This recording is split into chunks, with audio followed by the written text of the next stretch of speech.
Hello guys, so yan po, nakapag-ilamos na po ako ng mukha ko at nakapagpunas na rin. So, for today's video is papakita ko sa inyo yung aking ginawang DIY tinted moisturizer or cream. So, ngayon po, ang ilalagay lang natin is only moisturizer kasi hindi naman ako aalis at sa bahay lang po. So, ayan nga kung nakikita nyo, ina-apply ko na. So, mukhang napadami siya pero mukha siyang heavy, pero kapag inilagay po sa mukha o sa balat, lightweight naman siya at ang maganda dun, pwede siya sa kahit anong skin tone.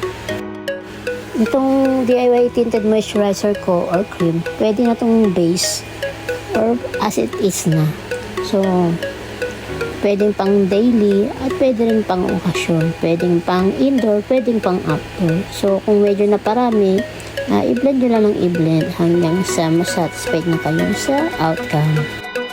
Siguro next time, magpapakita naman ako ng video gamit yung aking mga DIY na pang kilay, 3-in-1 lipstick, and pag nakita ko yung DIY shadow ko na ginawa, baka isama ko na rin sa next video ko.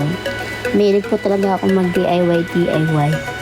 Syempre yung mga DIY ko, hindi lang puro pang makeup. Minsan sa mga bahay kasi may din ako sa mga arts, especially kapag bored ako or pag wala akong pupuntahan or wala akong gagawin, naisip ko mag DIY, pero most of the time I make time for it. So kagagawa ko lang po itong tinted moisturizer kasi naubos na yung mga una. So that's all, no makeup muna tayo, only tinted moisturizer or cream. That's all, thank you, bye. Thanks for watching and have a nice day everyone. God bless.